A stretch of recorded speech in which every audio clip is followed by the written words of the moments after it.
Hi everyone, welcome back to shine classes. First of all good evening to everyone. कैसे हैं आप सब? Hopefully आप बढ़िया हैं, स्वस्थ हैं, मस्त हैं। चलिए बढ़ते हैं आज की इस क्लास की तरफ। राधे राधे, जय श्री कृष्णा, राम राम। यहाँ पर जो क्लासेस आपकी हैं अलग अलग सब्जेक्ट की आपकी होंगी। आप सभी को क्लासेस सारे सब्जेक्ट की जितनी इंपॉर्टेंट चीज़ें हैं वो आपके साथ शेयर की और आपका सिलेबस भी एक एक क्रम में आगे बढ़ रहा है। चीज़ें आपको सॉल्व होती हुई, समझ में आती हुई धीरे होती जाएंगी, तो परेशान नहीं होना है। आप जुड़े हैं मेरे साथ, मैं हूँ शालिनी। सभी का स्वागत है शालिनी क्लासेस में।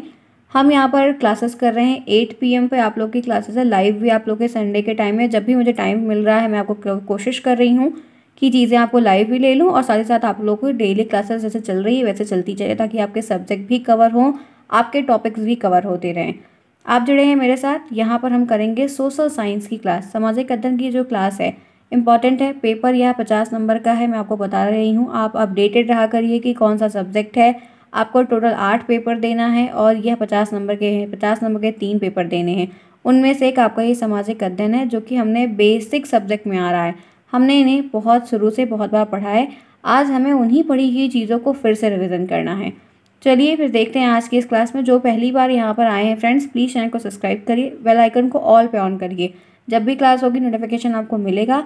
आप टेलीग्राम को ज्वाइन करेंगे, लिंक आपको कमेंट बॉक्स में दिया गया। टेलीग्राम का नाम शालिनी क्लासेस ही है, ताकि वहाँ पर हर क्लास के पहले 15 मिनट 10 मिनट लगे क्लास शेड्यूल की जाती है और आपको वहाँ पर लिंक दिया जाता है, ताकि आप भी सारे बच्चों के साथ आएँ और अपनी क्लास को प्रॉपर तरीके से ले पाएँ। आइए चलते हैं, देखते हैं सोशल साइंस में क्या है। हमने आपके सभी सब्जेक्ट की प्लेलिस्ट बनाई। आप 2023 बैच के स्टूडेंट हैं। आपकी जो बैच के स्टूडेंट की क्लासेस की प्लेलिस्ट बनी हुई, सब में 2023 लिखा हुआ था। आप उसमें जाइए। जो क्लासेस आप लोगों ने नहीं देखी है, शुरू से नहीं देखी है, छोटी छोटी क्लासेस हैं, ज़्यादा नहीं हुई हैं, 5-6 क्लास सभी सब्जेक्ट में हो चुकी है, तो आप उनको वहाँ से देखिए। साथ ही साथ इनका रिवीजन कर लीजिए, तो आपकी चीज़ें 1 से लेकर अब तक की जितनी हुई है वो क्रम में होती जाएंगी और किसी की कोई भी क्लास में मिसिंग नहीं होगी। क्लियर? आइए आज हम पढ़ेंगे। हमने मानव की उत्पत्ति कैसे हुई पृथ्वी पर, उसके बारे में लास्ट क्लास में डिस्कस किया था। अब हमें उसके आगे बढ़ना है, उसके आगे देखना कि क्या चेंजेस हो रहे हैं, कैसे हो रहे हैं। तो यहाँ पर हमें सोशल साइंस में काफ़ी इंटरेस्टिंग बातें जानने को मिलेंगी, तो ध्यान से एक एक पॉइंट को सुनिएगा। मानव के उद्भव और उसके विकास के प्रत्येक काल को उस समय प्रचलित औजारों और उपकरणों के आधार पर हम डिवाइड करते हैं। जैसे कोई चीज़ फेमस तब होती है जब कुछ नया अपडेट होता है, कुछ नया बनता है। तो मानव के जो उद्भव हैं, जो उनकी ग्रोथ है, जो उनका डेवलपमेंट है, वो जो काल एक डिवाइड है, जो एक पीरियड डिवाइड है, जो एक टाइम ऑफ ड्यूरेशन डिवाइड है, वो उनके औजार जो बन रहे हैं, उनके जो इक्विपमेंट्स बन रहे हैं, उनके बेस पर डिवाइड है। क्योंकि यही एक तरीका है जहाँ पे काल के इतिहास को जानने के प्रमुख साधन भी हैं, जहाँ पर हम अलग अलग, जैसे टाइम में होता है ना, टाइम डिकेड लिखा रहता है, ये उस ज़माने के राजा की तलवार थी, उसमें मेंशन रहता है। या कोई सिक्का है, कॉइन, तो उसमें मेंशन रहता था। कोई कुछ बनवाया है तो वो पत्थरों पे लिखा है। तो ये सारी चीज़ों से ही जब चीज़ें अपडेट होती हैं, आगे बढ़ती, तो पता चलती है। तो सेम कुछ उसी तरीके से आप देखोगे तो यहाँ पर है, मानव के उद्भव और उसके विकास के प्रत्येक काल को उस समय प्रचलित औजारों और उपकरणों के आधार पर विभाजित किया गया है, क्योंकि ये ही उस काल के इतिहास को जानने के प्रमुख साधन होते हैं, चीज़ें होती हैं। प्रशांत काल में मानव ने पत्थर के टुकड़े को तोड़ फोड़ कर, काट छाड़ कर उसके उपकरण बनाए। जो पत्थर बड़े बड़े थे, जैसे मूर्तियाँ बनती हैं, तो मूर्तियाँ कटाई छटाई होती हैं, उनको एक शेप दिया जाता है ना। इसी तरीके से पत्थर के टुकड़े, उनको तोड़कर, उनको काट कर छाट कर बहुत सारे उपकरण बनाए गए हैं। पत्थरों के औजार थे, क्योंकि पत्थरों का ही ज़माना था। हमें प्रशांत काल के बारे में, प्रशांत का मतलब पत्थर होता है, और उसी के बारे में अब हम आगे पढ़ेंगे, तो इसीलिए हम उससे ही संबंधित चीज़ें डिस्कस करते हैं। तो यहाँ पर चीज़ें हैं, शॉर्ट टर्म में आपको समझनी होंगी। प्रशांत निर्मित उपकरणों की अधिकता के कारण ही प्रथम काल को प्रशांत काल कहा जाता है। बहुत सारे बच्चे सोचते हैं कि इनको प्रशांत काल कहा क्यों जाता है, क्योंकि पहले के ज़माने में कुछ था नहीं, आदिमानव थे और पत्थर थे। वो अपना खेलते खेलते तो उसमें से चिंगारी निकली, जिससे वो आग की खोज हुई, जैसे बहुत सारी चीज़ें थी। तो उस समय से पत्थर ही पत्थर थे, तो इसलिए वो प्रशांत काल कहा गया, क्योंकि पत्थरों से ही घिरा हुआ वो समय था। आपको प्रशांत काल की परिभाषा क्या होती है, या प्रशांत काल किसे कहते हैं, इसके प्रश्न जरूर आएंगे, तो आपको ये ध्यान में होना ही होना चाहिए।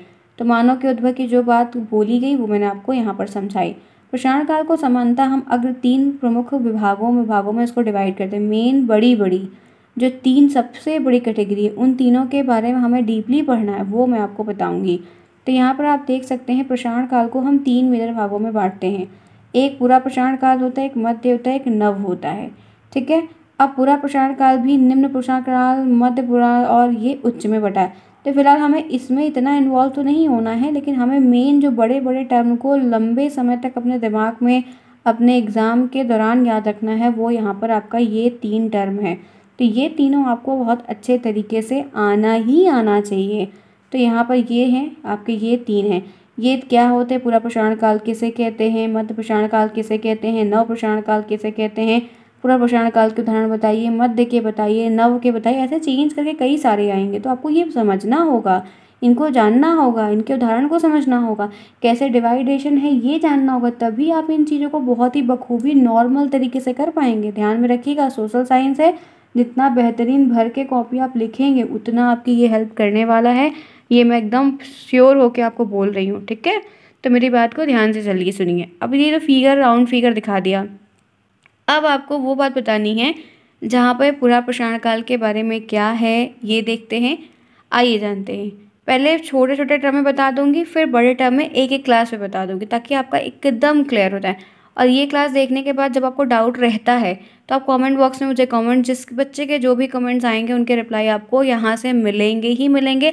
साथ ही साथ आप राम सर से टेलीग्राम को ज्वाइन करिए। क्लास के बारे में कोई लिंक, एग्ज़ाम की कोई अपडेट है, आपके क्या कैसे होना है, वहाँ पर वो आपको हेल्प कर देंगे। सब्जेक्ट से लेके कोई समस्या आपको हो रही है, कोई टॉपिक से लेके हो रही है, तो वो आपको मेरे से यहाँ पर पूछनी होगी, क्योंकि सर को इन सब चीज़ों के बारे में जानकारी नहीं है, वो सिर्फ मेरे लिए सपोर्ट के लिए साथ में है, ठीक है।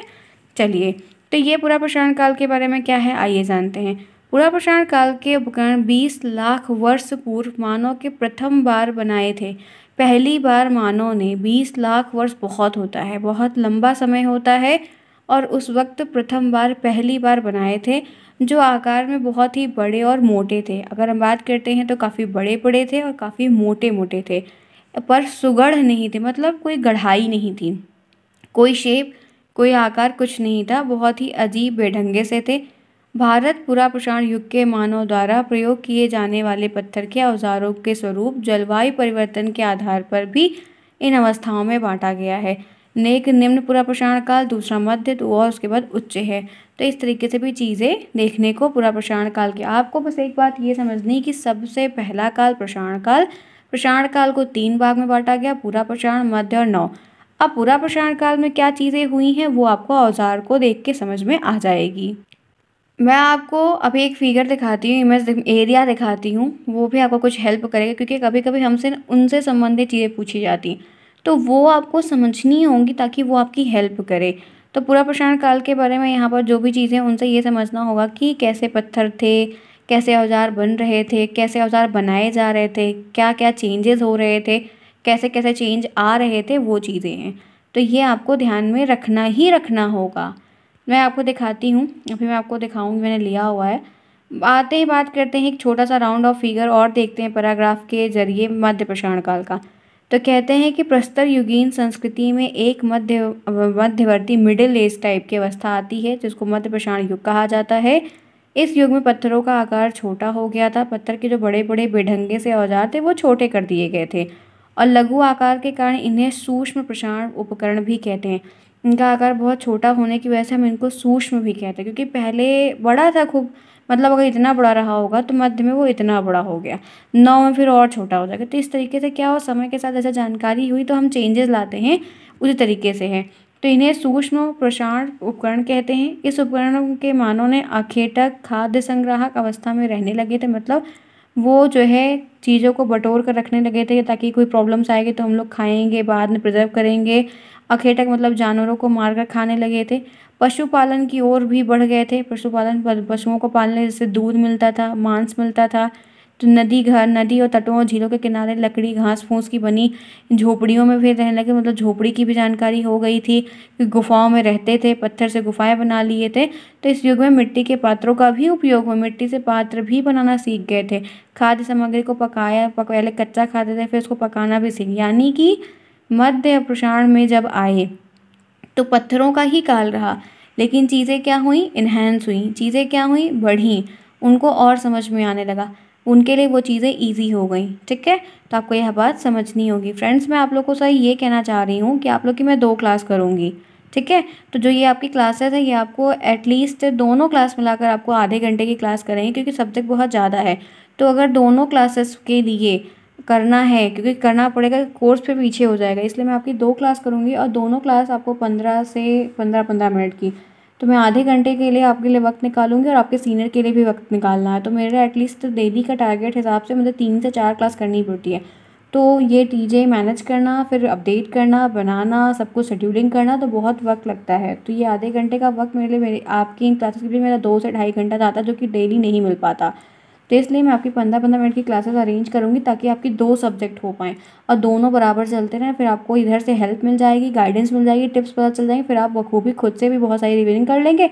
बाकी आप डिफरेंट डिफरेंट सब्जेक्ट की जो भी चीज़ें हैं, नोट्स वगैरह जिसको टेलीग्राम से लेनी है, वो राम सर से जाके कांटेक्ट करके परचेज करके ले सकते हैं। एक एक सब्जेक्ट की भी मिल जाएगी, अगर आप लेने के इच्छुक हैं, साथ में लेना चाहेंगे तो साथ में भी मिल जाएगी, ताकि बच्चों को प्रॉब्लम ना हो। और वो लेकर आप फिर आराम से, आपके पास बहुत वक्त है, कॉपी में अपना लिख सकते हैं, ताकि आपकी हेल्प बहुत अच्छे तरीके से हो जाएगी। ठीक है, तो ये टाइमिंग आपको ध्यान में रखते हुए मैं आपको बता दे रही हूँ, ताकि आपकी मैं 2 क्लासेस कर दूँ। एक क्लास मैं आपकी रात में 8 PM पर लगाऊंगी, 8 PM पर जो मैंने आपको बोल रखी है, दूसरी 9 PM पर आधे घंटे बाद, ताकि आप लोग एक साथ बैठो और थोड़ी देर में आप लोग अपना एक सब्जेक्ट और देख लो, फिर एक सब्जेक्ट और देख लो। ठीक है, एग्री। और संडे को जब मेरे पास टाइम है, चीज़ें हैं, तो मैं ढेर सारी फिर उस दिन जो है लंबी लंबी आपके साथ लाइव क्लासेस ले लूँगी, तो प्रॉब्लम नहीं होगी।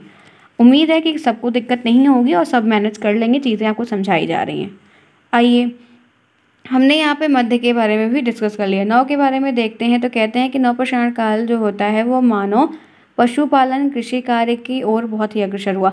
हम क्या कर रहे थे, बस शुरुआत हुई थी। मध्य में हमने बहुत सारी चीज़ों की शुरुआत की थी, लेकिन नव में हमने उस चीज़ों को एकदम मजबूती के साथ किया और नए तरीके से किया। तो उस समय लोगों ने ऐसे उपकरण मतलब औजार है, नए नए ऐसे उपकरण बनाना शुरू किए जो कृषि में कार मतलब खेती किसानी के काम के एरिया में आपकी हेल्प करें। पशुपालन के लिए बहुत ही अच्छे सिद्ध हुए, उसमें आपकी बहुत मदद मिली है। कुल्हाड़ी है, वसुला है, बहुत सारी चीज़ें बनाई है, हथौड़ा है, बहुत सारे सामान वो लोग, चाहे वो लोहे के रहे हैं, मिट्टी के रहे हैं, या कुछ झोपड़ी रहे हैं, या कुछ और भी चीज़ें रहीं, उनको बेहतरीन बनाया, उनको बहुत अच्छा बनाया है। तो जैसे मैं कहना चाहूँगी, तो आप देखेंगे तो आपको बहुत सारे एग्जाम्पल्स भी दिखाऊंगी आगे चल के। तो बेसाल्ट है, ठीक है, इनके जो पत्थर के औजार थे ना, उनके अलग अलग नाम भी थे। तो कार्जाइट था और भी बहुत सारे नाम थे। तो कठोर पत्थर होने के कारण इन्हें घिसकर चिकना करते, ये लोग उस पर जो है रब करते थे, तो उससे शार्पनेस होती जाती थी, ताकि जानवरों को भी मारने में इनकी हेल्प। पत्थर क्यों बनाते थे, एक तो जानवरों की सुरक्षा के लिए भी लोग आग वाग जलाते थे, आग जलाने के लिए वो घिसते थे, साथ ही साथ जानवरों का शिकार करने के लिए, या कोई हमला कर रहा है, खुद की सुरक्षा के लिए भी ऐसे औजार बनाते। जैसे आप बर्फ़ को देखोगे, तो बर्फ़ भी बहुत जगह आपको, बहुत जगह लोग यूज़ करते हैं मारने के लिए, बहुत सारे कामों में, क्योंकि उसमें बहुत ही पैनी धार हो जाती है, अगर उसको भी घिस दिया जाए तो वो चीज़ आपको थोड़ा सा समझनी होगी। ठीक है, तो धीरे धीरे मानव को एक जगह बसने का, फिर उसके बाद क्या हुआ, तो जैसे कृषि है, तब आपने कोई प्लांट लगाया है कहीं पे, ठीक है, आप जैसे सपोज कहीं रेंट पे रह रहे हो, वहाँ पे आपने एक आम्रपाली का बढ़िया सा प्लांट लगाया आम का, वो पेड़ बड़ा हो गया, जब जाने लगोगे तो बहुत तकलीफ करेगा, अब मन करेगा उसको ले जाएं, ठीक है, लेकिन ले नहीं जा सकते, क्योंकि वो उस प्लांट में जो जान है, फिर वो मर जाएगी, वो फिर लगता नहीं है। ठीक है, तो बहुत वो चीज़ बहुत देखिए, मैंने पेड़ लगाया, इतना बढ़िया पेड़ हो गया, जब आप कहीं और जा रहे हो, तो ऐसे क्या होता है कि किसानी जब कोई फसल लगाया, अब फसल थोड़ी उखाड़ ले सकता है, फसल खड़ी है, लगी है, फल देने वाली है, और आपको कहीं से हटाना, तो आप पूरा गेहूँ लगाए हो, गेहूँ उखाड़ ले लोगे, ऐसा नहीं कर सकते ना। एक तो वो वेस्ट होगा, दूसरा पूरा मर जाएगा, प्लांट में इतनी जान बसी हुई है पौधों में, वो जान चली जाएगी, तो खुद तो आप कितना पाप कर लोगे, पौधों में जान होती है। तो ये चीज़ें यहाँ पर कृषि के कार्य भी तो धीरे धीरे वो करने लगे। तो वो एक जगह रुकने, पहले क्या था, उन लोग वो गए खाए रहे चलो वहाँ, गए खाए रहे चलो वहाँ, इस तरीके से जीवन यापन करते थे, टिकना नहीं था, रुकना नहीं था। तो इस तरीके से जीवन यापन करने पर फिर वो विवश होने लगे, वहाँ पर बसने लगे, रहने लगे। इसके साथ ही साथ आर्थिक सांस्कृतिक विकास भी नए नए तरीके, फिर नए नए लोग भी आए, जो लोग कहीं से छोड़ के पलायन करके आ रहे थे वो लोग आए, नए लोगों से मुलाकात हुई, तो इस तरीके से एक गुट बनता गया। फिर लोग एक दूसरे की बात मानने लगे, अपने एक्सपीरियंसेस बताने, जैसा होता है ना गांव का एरिया पूरा, वैसे वैसे होने लगा था। तो चीज़ें क्या हुई कि हर एक काल, जो 3 बड़े बड़े काल का डिस्कस हमने इस क्लास में अभी तक किया, उसमें यही चीज़ देखने को मिली। एक काल में शुरुआत हुई, उसके दूसरे काल में उसको और साफ किया गया, तीसरे काल में उसको रूप दे दिया गया। फिर जो चीज़ों की जानकारी लोगों को नहीं थी, अब ऐसा तो है नहीं कि सबका माइंडसेट एक जैसा होता है, किसी ने कुछ हेल्प की, किसी ने कुछ टिप्स दिया, किसी ने कुछ टिप्स दिया, तो वो नवपाषाण में जाके फाइनली काफ़ी अच्छे तरीके से हो गया। तो ये तीनों काल बहुत ज़्यादा इतिहास में इम्पोर्टेंट है, क्योंकि इन तीनों में अलग अलग चीज़ें समय के साथ बढ़ती गई, बैक कुछ नहीं हुआ। सबकी रफ्तार ग्रोथ की और सबने आगे की तरफ रुख करते हुए चीज़ों को सीखा, समझा, आसान बनाया और काम भी सबका आसान चलता गया। डेली के रोज़मर्रा की ज़िंदगी के हिसाब से प्रॉपर शेड्यूलिंग हो गई। ठीक है, तो ये तीनों के बारे में मैंने आज आपको बेसिक बताया है। अभी मैं आपकी एक नेक्स्ट क्लास और लूँगी, वो भी आपकी क्लासेस रहेंगी क्योंकि मल्टीपल क्लासेस मुझे करनी ताकि आपके टॉपिक्स भी जल्दी से कवर भी हों।